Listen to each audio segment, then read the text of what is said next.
우리 가정들이 정말 이런 가정이 되었으면 좋겠습니다. 출애굽기 2장 1절부터 10절까지에 있는 이 말씀은 모세의 가정에 관한 말씀입니다.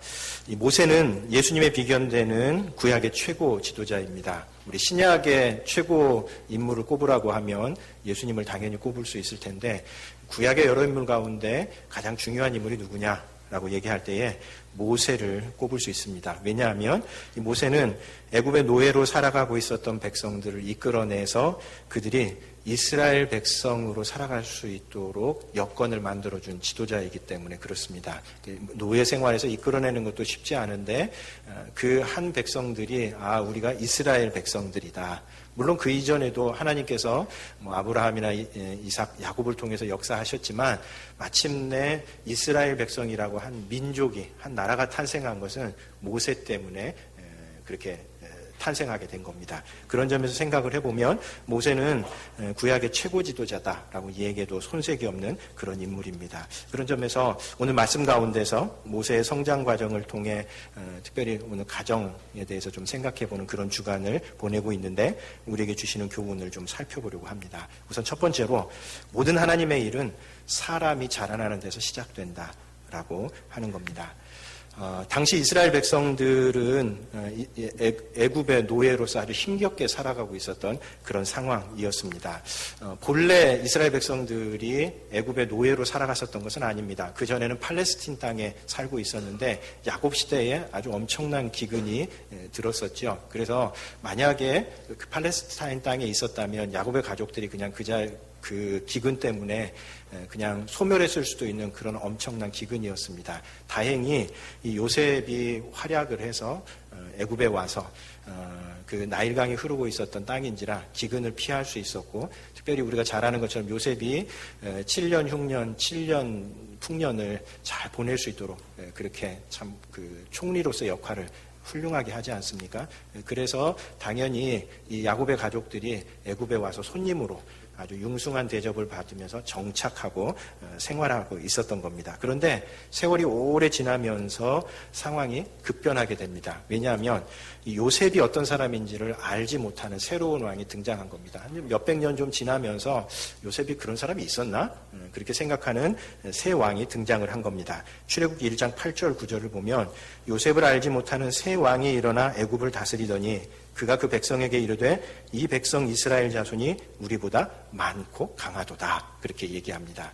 그러니까 요셉이라고 하는 인물이 뭐 했는지도 잘 모르는 새 왕이 등장해서 보니까 이 이스라엘 백성들이 생명력이 엄청난 겁니다. 그냥 결혼만 하면 자녀들이 막 태어나고, 또 그 자녀들도 아주 출중하고 이런 자녀들이 많다 보니까 이거 자칫 잘못하면 오히려 애굽 본토박이들이 그 밑에서 종살이 할지 모르겠다라고 생각을 하면서 아주 잔인한 산하 제한 정책을 펼치기 시작하죠. 그게 어떤 거냐면, 남자아이들이 태어나면 죽여라.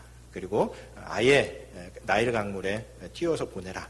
이런 강력한 아주 잔인한 산하 제한 정책을 펼치게 되는 겁니다. 뿐만 아니라 이스라엘 백성들은 거대한 건설 사업에 강제 동원이 됩니다. 1장 11절에 보면, 감독들을 그들 위에 세우고 그들에게 무거운 짐을 쥐어 괴롭게 하여 그들에게 바로를 위하여 국고성 비돔과 라암셋을 건축하게 했다라고 기록을 하고 있습니다. 그러니까 산하 제한 정책을 통해서 가정들을 힘들게 했을 뿐만 아니라 이 아예 노동력이 있는 사람들은 국고성을 짓는 나라의 창고를 짓는 이 일에 동원시켜가지고 이스라엘 백성들을 아주 힘겹게 만드는 그런 상황이었었던 겁니다. 그래서 이스라엘 백성들이 하나님 앞에, 하나님 도저히 못 살겠습니다. 어떻게 좀 해주십시오. 우리 좀 구원해 주십시오. 우리가 이 땅에 이러려고 온 거 아닌데 하나님 좀 어떻게 해주십시오 하면서 하나님 앞에 부르짖게 됩니다. 2장 23절 말씀에 보면, 여러 해 후에 애굽 왕은 죽었고 이스라엘 자손은 고된 노동으로 말미암아 탄식하며 부르짖으니 그 고된 노동으로 말미암아 부르짖는 소리가 하나님께 상달된지라. 그러니까 이스라엘 백성들의 삶이 참 척박하고 계속 힘들어지면서 하나님 앞에 기도하기 시작했고 부르짖기 시작했고, 그 부르짖음이 마침내 하나님께까지 상달되고 있었던 대단히 힘겨운 그런 상황이었었다라고 하는 겁니다. 이스라엘 백성들의 입장에서 보면 당장이라도 하나님께서 내려오셔서 뭔가 조처를 좀 취하셔야 하는 하나님께서 군대를, 하늘 군대를 이끌고 와가지고 애국 군대를 막 무찌르면서 이스라엘 백성들을 출애굽시켜야 되는 그런 다급한 상황이 된 겁니다. 그런데 하나님께서는 그런 다급한 일을 다급하게 처리하시지 않으시고 한 남자와 여자가 가정을 이루는 일에서부터 시작이 됩니다. 이스라엘 백성들의 입장에서 보면 2장 1절 말씀이 너무 속 터지는 겁니다. 레위 가족 중 한 사람이 가서 레위 여자에게 장가들어. 그러니까 이스라엘 백성들은 빨리 하나님께서 어떻게 좀 조처를 취해 주셔야 되는데 하나님께서는 그렇게 일해 가시지를 않고 한 가정이 결혼하는 것에서부터 시작한다 하는 이야기입니다. 이게 참 전달이 좀 안 돼서 조금 아쉬움이 있는데 한번 생각해 보세요. 나는 급해 죽겠는데 하나님은 겨우 이제 빨리 일꾼 좀 보내달라고 얘기하는데 그런 게 아니라 결혼하는 것에서부터, 아기 낳는 것에서부터 시작한다 하는 얘기입니다. 왜 그럴까요? 하나님의 일은 사람이 자라나는 것에서부터 시작되기 때문에 그렇습니다. 하나님도 어찌할 수 없는 일 몇 가지가 있다고 그럽니다. 예를 들면 공부하지 않는 학생의 성적, 어쩔 수 없죠. 공부하지 않으면서 늘 하나님 앞에 훌륭하게 쓰임받고 싶습니다. 그런 학생들의 성적 하나님도 어쩔 수 없습니다. 가끔 좋은 성적을 받을 수는 있으나 그건 하나님께서 도와주셔서 그런 게 아니라 잘 찍어서 그런 경우가 많죠. 공부하지 않는 학생의 성적 하나님 어쩔 수 없습니다. 또 과식하는 사람의 위장, 이것도 하나님께서 어찌할 수 없습니다. 맨날 건강하게 살고 싶습니다. 그러면서 운동도 하지 않고 음식 많이 먹으면 그 사람의 위장을 하나님께서 어떻게 책임지시겠습니까? 요즘 제가 좀 먹는 게 늘어가지고 사실 좀 고민스럽긴 합니다. 여기 오면 나이석거리에 맛있는 게 하도 많아가지고 좀 늘어가지고 좀 걱정이 되는데 아무튼 과식하는 사람의 위장 하나님도 어찌 못하시는 겁니다. 또 하나님께서 전능하시지만 어찌하지 못하시는 것 가운데 사람이 자라나는 일도 어찌하지 못합니다. 어느 날 갑자기 사람이 딱 등장하는 것이 아니라는 겁니다. 똑같이 성장 과정을 거치면서 자라게 하는 것. 그게 하나님의 역사다라고 하는 이야기입니다. 하나님의 일을 할 때 필요한 조건들이 몇 가지가 있습니다. 재정적인 필요도 있고요. 당연히 사람도 필요하고 또 여건도 마련돼야 되고 분위기도 중요합니다. 그 사람들의 함께하는 그 사람들의 분위기도 되게 중요한데 이 가운데서 제일 중요한 게 뭐냐라고 이야기하면 당연히 사람이 제일 중요하다라고 이야기할 수 있습니다. 왜요? 한 사람이 잘 준비된 사람이 등장하면 다른 여러 가지 여건들은 좀 부족해도 돈도 좀 모자라고 분위기도 좀 좋지 않고 이런데 그 사람이 정말 의미 있는 결과물을 만들어내는 경우 굉장히 많이 봅니다. 반면에 준비된 사람이 없으면 여러 가지 다른 여건들이 다 훌륭한데도 불구하고 전혀 하나님의 일이 진척이 되지 않고 오히려 그냥 쏟아붓기만 하는 그런 경우들 우리 주변에서 참 많이 봅니다. 그런 점에서 생각을 해보면 사람이 자라나는 일이 굉장히 중요하고 그래서 하나님께서도 하나님의 일을 해나가실 때에 사람이 성장하는 것에서부터 시작한다는 얘기입니다. 이스라엘 백성들은 바쁠지 모르지만 하나님은 느긋하신 겁니다. 영원하신 거로 시간이 너무 많으세요. 그래서 그 시간 가지고 우리들 때로 시험하시기도 하시고 그래서 하나님 앞에서 우리가 조급증을 품기 시작하면 하나님의 일을 제대로 할 수 없는 겁니다. 우리 오늘 헌화식으로 이렇게 함께 드립니다. 헌화식이 갖는 의미는 우리 가정들이 하나님 앞에 이 자녀들을 잘 키우겠다라고 하는 그런 다짐이기도 하지만 만약에 그 가정들을 위한 헌화식이라고 한다면 따로 저 비밀스러운 곳에 가서 그냥 예배 드리면 됩니다. 이렇게 공예배 시간에 함께 우리가 기도하고 예배 시간에 이 자녀들을 기억하면서 그들의 이름을 부르는 이유는 뭘까요? 우리 공동체 안에서 하나님의 일꾼이 자라나는 이 일에 우리가 최선을 다하겠다라고 하는 그런 우리의 헌약과 우리의 서약이 담겨 있는 겁니다. 여러분 요즘 한국교회 고민이 굉장히 많습니다. 왜냐하면 주일학교가 문을 닫는 곳들이 굉장히 많아지고 있기 때문에 그렇습니다. 그런 점에서 우리 공동체에 허락하신 이 미래의 하나님의 일꾼들, 이 일꾼들을 잘 키워내는 이 일에 우리가 시간과 물질을 투자하는 것 아끼지 않아야 된다. 왜냐하면 하나님의 일은 사람을 기르는 데서부터 출발하기 때문에 그렇다라고 하는 겁니다. 두 번째로 이 하나님의 일꾼이 어디서 자랍니까? 가정에서 자란다라고 하는 겁니다.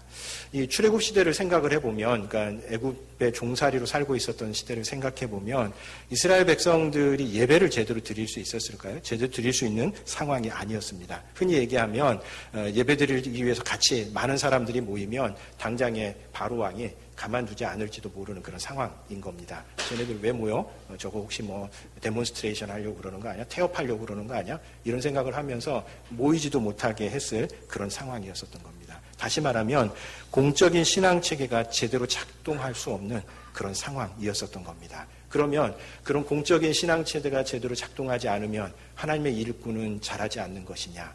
그렇지 않다는 겁니다. 어디에서 하나님의 일꾼이 자랐습니까? 가정에서 하나님의 일꾼이 자랐습니다.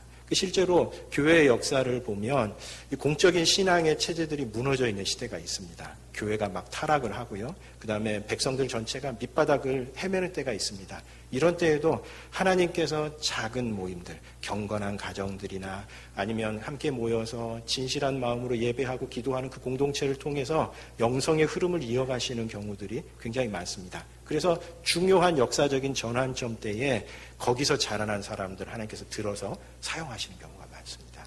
얼핏 보면 이상합니다.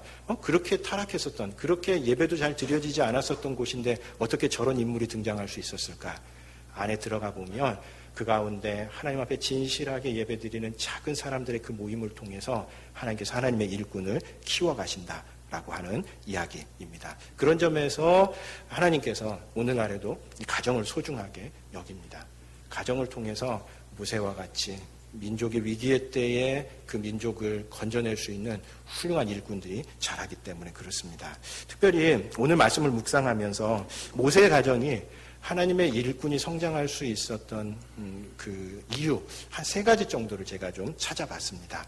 아마 우리 허나 오늘 시계에 함께 참여한 가정들에 주는 그런 권면이기도 하고 특별히 우리 주일학교 아이들을 어떻게 키워야 할까 하는 것에 대한 우리 공동체의 어떤 마음가짐 이런 것으로 좀 생각하면서 말씀을 좀 나눠보도록 하겠습니다. 우선 첫 번째로 모세의 부모는 하나님의 관점에서 모세를 보았습니다. 하나님의 시각에서 모세를 보았습니다. 우리 2장 2절 말씀 한번 같이 읽어보도록 하겠습니다. 2장 2절입니다. 그 여자가 임신하여 아들을 낳으니 그가 잘생긴 것을 보고 3달 동안 그를 숨겼으나 그러니까 이제 이 모세의 부모가 보니까 남자아이가 태어났고 이 아이가 참 잘생겼다. 그래서 잘생긴 애는 그렇게 함부로 죽일 수 없지. 이래서 3달 동안 숨겨놨었다라고 하는 그런 얘기입니다. 이 구절은 우리들에게 역시 사람은 잘생기고 봐야 된다. 이런 편견을 갖게 하기가 쉬운 그런 구절입니다. 그런데 원래 원문에 잘생겼다라고 하는 이 단어는 토부라고 하는 단어입니다. 좋다라고 하는 단어입니다. 그러니까 그 아이를 보는 순간 마음이 너무 좋았었던 겁니다. 그리고 이 토부, 좋다라고 하는 이 단어는 창세기 1장에 하나님께서 온 우주 만물을 만드시고 난 다음에 하나님이 보시니 좋았더라라고 하는 그 구절을 떠올리게 만듭니다. 따라서 이 출애굽기 2장을 읽는 모세오경의 독자들은 모세가 잘생겼다라는 말을 들을 때 모세가 토부했다라고 하는 이 말을 들을 때에 잘났나 보다 이런 말을 듣는 것이 아니라 하나님께서 온 세상을 만드시고 난 다음에 그 세상을 보시면서 좋았다고 얘기했던 것처럼 하나님의 관점에서 창조주의 관점에서 이 아이를 바라보았었다라고 하는 그런 이야기입니다. 여러분 하나님의 관점에서 아이들을 보는 게 왜 중요할까요? 하나님의 관점에서 아이들을 보면 우연히 혹은 실수로 태어난 생명은 하나도 없기 때문에 그렇습니다. 하나님께서 다 무엇인가 이유가 있어서 이 땅에 보내신 겁니다. 제 친구 중에 하나는 고등학교 시절에 아빠가 주로 하는 말에 상처를 많이 받은 애가 있어요. 늘 술만 드시면 무슨 얘기를 했냐면 너는 내가 실수로 낳은 애다. 그때 왜 술을 마셨는지 이러면서 얘기를 하는 겁니다. 물론 이제 뭐 농담처럼 받아들일 수도 있겠지만 이 사춘기 때 너무 예민할 때 그 얘기를 하니까 그래서 아빠들 되게 말 조심해야 됩니다. 우리 안 던지는 말하는 거 참 조심해야 되는데 어쨌든 분위기가 너무 무거워졌는데 그거 얘기하려고 하는 게 아닌 거 아시죠? 누구도 실수로 태어난 아이는 하나도 없는 겁니다. 특별히 한 사람 한 사람이 하나님 앞에 소중하다, 하나님의 분명한 목적을 가지고 태어났다라고 하는 이 말은 특별히 우리 현대사회에 더 의미 있는 그런 말씀입니다. 왜냐하면 우리 사회가 대단히 성과 중심적인 사회를 살아가고 있기 때문에 그렇습니다. 그러니까 그 사람이 어느 정도의 성과를 내느냐에 따라서 등급을 매기는 겁니다. 물론 성과를 내고 그 다음에 조금 더 우리가 더 우리 자신을 성실하게 살기 위해서 노력하는 그 노력이 필요 없다는 이야기는 아닙니다. 그것보다 저 밑바닥에 하나님께서 우리 한 사람 한 사람을 소중하게 만드셨다. 무엇인가 이유가 있으셔서 우리를 만드셨다라고 하는 이 믿음과 이런 어떤 신앙 고백을 갖는 것은 자녀들이 성장하는 데 있어서 굉장히 중요한 밑거름이 된다라고 하는 그런 이야기입니다. 제가 이렇게 가끔 이렇게 우리 사회가 어떤 사회인지를 설명하면서 자주 인용하는 책 가운데에 한병철 교수가 쓴 피로사회라고 하는 책이 있습니다. 몇 해 전에 굉장히 많은 사람들에게 이렇게 읽혀졌었던 아주 짧은 책이에요. 근데 이 책에서 그런 이야기를 합니다. 우리가 신자유주의 경제체제 속에서 살고 있는데 이 신자유주의 경제체제가 우리 개인의 삶에 어떤 영향을 미치는가 하는 것을 이 책에서 설명을 해주고 있습니다. 우리가 뭐 자본주의 사회에 살아간다는 것은 너무나 잘 알고 자본주의에서 살아가는 것과 내 개인의 삶은 별 문제 아무 상관성이 없다고 그렇게 생각하기 쉬운데 그렇지 않다는 겁니다. 왜냐하면 이 신자유주의 경제체제가 일종의 성과사회라는 겁니다.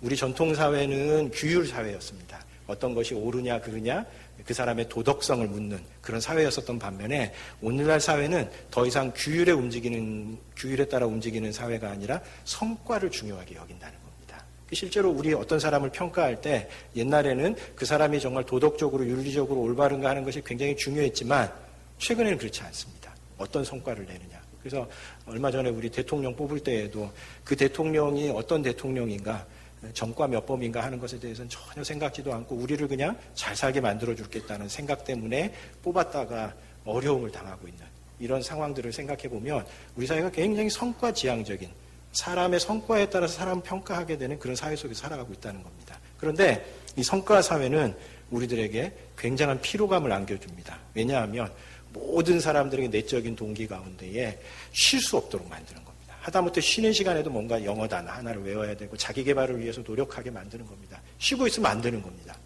그 말은 무슨 뜻이겠습니까? 우리들로 하여금 굉장히 엄청난 피로감을 갖고 살아가도록 만드는 겁니다. 절대 쉬지 못하도록 만드는 겁니다. 그러면 이렇게 피로감을 느끼면서 살아가는 이 사람들에게 또 한 가지 현상이 나타나는 게 뭐냐면 우울사회 현상이 나타난다는 얘기입니다. 왜냐하면 우리 잘 아는 것처럼 자기가 원하는 것만큼의 성과를 내는 사람들은 소수의 사람들이 있지만 대다수의 사람들은 어떤 삶을 살아갑니까? 그 성과를 내지 못해서 늘 마음속에 짐을 안고 살아가는 겁니다. 좀 더 성적이 좋아야 되는데 좀 더 이윤을 내야 되는데 이런 생각 속에서 사람들의 마음속에 우울감 속에서 살아간다는 겁니다. 그래서 우리 사회가 성과사회인데 이 성과사회는 피로사회로 가고 피로사회는 우울사회로 간다라고 그렇게 진단을 하고 있는 겁니다. 실제로 최근에 현대인들 가운데 우울증 때문에 고생하는 사람도 굉장히 많습니다. 왜 그럴까요? 이게 심리적으로 나약해졌기 때문에 그럴까요? 그렇지 않습니다. 우리가 이 신자유주의 경제 질서 속에서 우리가 그냥 체득되어서 살아가기 때문에 계속해서 피로감 속에서 또 성과를 이루지 못한 것 속에서 우리들이 계속 스트레스를 받는 겁니다. 그런 점에서 생각을 해보면 하나님께서 우리를 성과에 따라서 평가하지 않으신다. 하나님께서 각 생명을 보내실 때에 분명한 이유와 목적이 있다. 이것을 갖는 것은 얼마나 소중한 생각인지 모릅니다. 두 번째로 이 모세의 부모들은 모세가 자기의 소유가 아니라고 하는 것을 깨달았습니다. 2장 3절에 보면 모세의 부모들이 그렇게 숨기려고 애를 쓰다가 더 이상 숨길 수 없게 되었을 때 한 일이 무엇이냐면 나일 강물에 모세를 이렇게 내놓는 겁니다. 모세의 부모는 모세를 나일 강물에 내려놓음으로써 다시 모세를 얻었습니다. 이게 인생의 역설인 것 같습니다. 우리 인생에는 역설이 있습니다. 정말 명예가 혈안이 돼가지고 명예를 우상으로 삼는 사람들의 삶은 이 명예 때문에 무너집니다. 반면에 정말 명예로운 사람들은 그 명예를 우상으로 삼고 살아가지 않습니다. 우리 자녀들의 관계에서도 마찬가지입니다. 자녀들이 분명히 우리에게 주신 선물인 것은 맞지만 실제로 우리 가운데에는 이 자녀들이 우상이 되어서 살아가는 사람들 우리 주변에 얼마나 많은지 모릅니다. 신앙인들 가운데에도 엘리트 기독교 학교에 정말 많은 돈을 내서 가려고 하는 신앙인들 많습니다. 명분은 좋죠. 그 학교에 가서 훌륭한 하나님의 지도자가 되게 하겠다라고 그렇게 명분을 세우지만 그러나 그 마음속에 들여다보면 자기가 이루지 못한 꿈을 이루고자 하는 그 욕망, 욕심 이런 것들이 숨어 있지 않습니까? 자녀들이 우상이 되어 있는 겁니다. 그래서 입시 준비라고 하면 아이들이 주의를 지키건 말건 교회 학교에 오건 말건 그것에 대해서 더 이상 상관하지 않는 겁니다. 실제로 그래서 이 교회 학교가 무너지는, 교회 학교가 약화되고 있는 중요한 원인 가운데 하나도 여기 부모들이 제대로 된 신앙의 원칙들을 가르치지 않는 겁니다. 일주일에 하루 정도는 좀 쉬어야 되잖아요. 여러분도 쉬면서 왜 애들은 안 쉬게 만드냐. 이 이야기입니다, 도대체. 아이들, 너무 진지하게 받아들이시니까. 아무튼, 애들이 우상이 되면 안 되는 겁니다. 애들이 우상이 되면 안 되는 겁니다. 아이들을 버림으로써, 잠시 내게 맡겨준 아이들이다. 하나님께서 주인이시다라고 하는 것을 알면, 우리 아이들에게 분명한 신앙의 원칙을 따라서 아이들 신앙교육을 해야 되는 거죠. 에베소서 6장 4절에 또 아비들아 너희 자녀를 노엽게 하지 말고 주의 교훈과 훈계로 양육하라. 그냥 입시와 관련됐다 그러면 다 거기에 목을 절절 매달지 말고 주의 교훈과 훈계로 양육하라 라고 말씀하시는 겁니다. 저도 잘하지 못해서 사실은 참 드릴 말씀이 별로 없으나 말씀이 그렇게 나와 있는 거로 저도 말씀을 드리는 그런 상황입니다. 세 번째로 이 모세의 부모는 모세에게 신앙인의 정체성, 하나님의 백성이라고 하는 정체성을 심어 주었습니다. 우리 10절 말씀 한번 같이 읽어보도록 하겠습니다. 10절 말씀입니다. 그 아이가 자라매 바로의 딸에게로 데려가니 그가 그의 아들이 되니라. 그가 그의 이름을 모세라 하여 이르되 이는 내가 그를 물에서 건져내었음이라 하였더라. 여기 보면 모세라는 이름을 어떻게 짓게 되었는가, 왜 짓게 생겼고 왜 지었고 그 이름의 뜻이 뭔가 하는 것을 이 구절에서 담고 있습니다. 그런데 이 모세라고 하는 이 이름은 실제로는 두 가지 의미를 갖습니다. 일단 애굽 사람들에게 갖는 의미가 있고요. 히브리 사람들에게 갖는 의미가 정 다릅니다. 여러분 가끔 그 세계사책 읽다 보면 애굽의 바로 왕들의 이름에 모세라고 하는 이름이 들어가는 경우가 많습니다. 기억나세요? 예, 잘 모르시는 표정이신데 하여튼 그렇습니다. 모세라고 하는 이름이 굉장히 많습니다.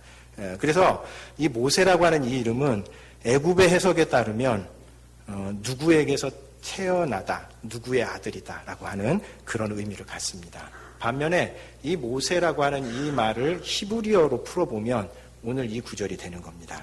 물에서 건져냈다 라고 하는 그런 뜻이 되는 겁니다. 그러니까 이 모세의 이 이름이 두 가지 의미를 가질 수 있는 겁니다. 애굽이라고 하는 그 나라에서 갖는 의미를 가질 수 있고 혹은 하나님의 백성으로서 물에서 건져낸 아들이다라고 하는 그런 의미를 가질 수 있다는 겁니다. 그런데 모세의 부모들은 모세에게 어떤 이름의 정체성을 심어준 겁니까? 물에서 건져낸 아들이다라고 하는 정체성을 심어준 겁니다. 이 모세라고 하는 이 이름을 누가 지어줬고 뜻풀이를 누가 했느냐를 놓고 두 가지 가능성이 있습니다. 우선 이 바로의 딸, 그러니까 그 애굽 왕의 공주가 이 이름을 지어줬을 수도 있고요. 그다음에 그 성경을 잘 보면 아니면 모세의 여성이 지어준 것으로 그렇게 되어 있습니다. 그래서 아마 모세의 엄마가 지어줬거나 아니면 바로 왕의 딸이 공주가 지어줬거나 그랬을 텐데 그를 물에서 건져내었음이라 라고 하는 이 구절을 볼 때 누가 지어줬을 가능성이 많겠습니까? 모세의 엄마가 지어줬고 너 애굽 사람들이 이야기하는 그 모세의 이름 누구의 아들이라고 하는 그런 정도의 이름이 아니야. 너 물에서 건졌기 때문에 모세라는 이름을 지었고 구원받은 하나님의 백성이야 라고 하는 정체성을 갖고 살아가도록 모세에게 계속해서 교육하고 가르쳤다라고 하는 이야기입니다. 그러니까 모세에게 너 애굽 제국의 자녀가 아니야. 너 하나님의 백성이야 라고 하는 이 정체성을 갖고 살아가도록 했고 그리고 그 정체성 속에서 이스라엘 백성들을 출애굽시키는 최고의 지도자가 될 수 있었던 그런 이야기인 겁니다. 그런 점에서 오늘 출애굽기 2장은 제국의 질서대로 살아가지 않았었던 한 가정의 이야기입니다. 그 당시 애굽 제국은 히브리 백성들의 가정을 막 뒤흔들었습니다. 그 아이가 태어나면 남자아이들은 다 죽여버리게 만들고 가정으로서 잘 살아가지 못하도록 만들었습니다. 그런데 그 가운데에 그런 제국의 질서에 순응하지 않은 사람들이 있었습니다. 누군가요? 산파들입니다. 남자아이가 태어났는데도 황제의 명령을 거부하면서, 왕의 명령을 거부하면서 살려둡니다. 뿐만 아니라 이 모세의 부모들도 마찬가지로 남아가 태어났는데도 이 아이를 끝까지 숨겨보려고 하고, 그리고 마지막에는 나일강에 띄어서 보내는 이 일을 하고 있습니다. 무슨 뜻일까요? 이 땅에서 제국의 백성으로 살아가지 않고 하나님의 백성으로 살아가는 사람들이라고 하는 것을 보여준다는 이야기입니다. 여러분, 요즘 그 기독교인들에게 그 목회를 하고 신학을 하는 사람들에게 최고의 화두 가운데 하나는 어떻게 하면 그리스도인들이 이 자본주의라고 하는 이 제국 체제 속에서 하나님의 백성이라고 하는 정체성을 잃어버리지 않을 것인가 하는 것이 아주 큰 화두 가운데 하나입니다.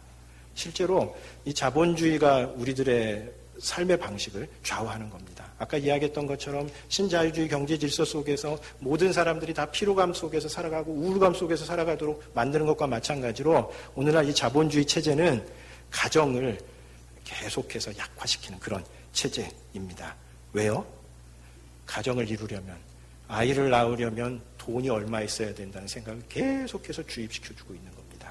그러다 보니까 독신 가구가 많아지고 1인 가구가 급속히 늘고 있습니다. 청년들의 경우는 3포 세대, 5포 세대, M포 세대에서 더 이상 결혼과 가정에 대해서는 꿈도 꾸지 못하는 그런 청년들 굉장히 많습니다. 여러분 아내신 청년들 볼 때에 좀 불쌍히 여기셔야 됩니다. 그 친구들 진짜 결혼 이거 아무 생각도 하지 못합니다. 뿐만 아니라 결혼 연령이 점점 늦어지고 결혼한 부부도 자녀를 낳지 않거나 한 명만 낳고 그 다음에 자녀들에게 신앙교육, 그것은 입시에 완전히 밀려가지고 더 이상 신앙의 전수가 이루어지지 않고 있습니다. 제국의 질서가 하나님 백성들의 가정을 막 뒤흔들고 있는 겁니다. 이런 시대에 우리가 어떻게 살아야 합니까? 우리는 제국의 백성이 아니라 하나님 나라의 백성이라고 하는 것을 분명히 알아야 합니다. 그래서 우리 젊은 세대들 여기 좀 많이 없지만 제가 아내신한테 언제 기회가 되면 그 얘기 할 겁니다. 우리가 이 땅에서 제국의 백성이 아니라 하나님의 백성이라고 하는 것을 드러낼 수 있는 가장 좋은 방법은 결혼을 꿈꾸고 그 다음에 자녀를 낳는 것이라는 겁니다.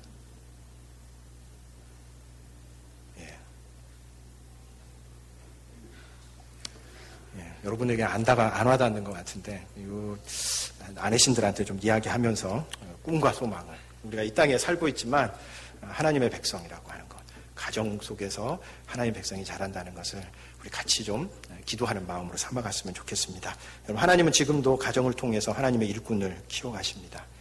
가정이라고 하는 것을 소중하게 여길 줄 아는 우리들이 되었으면 좋겠습니다. 그래서 가정이라는 울타리를 주신 하나님께 감사하고 하나님 보시기에 아름다운 가정을 가꾸고 세워가는 우리 교우님들 되시기 바랍니다.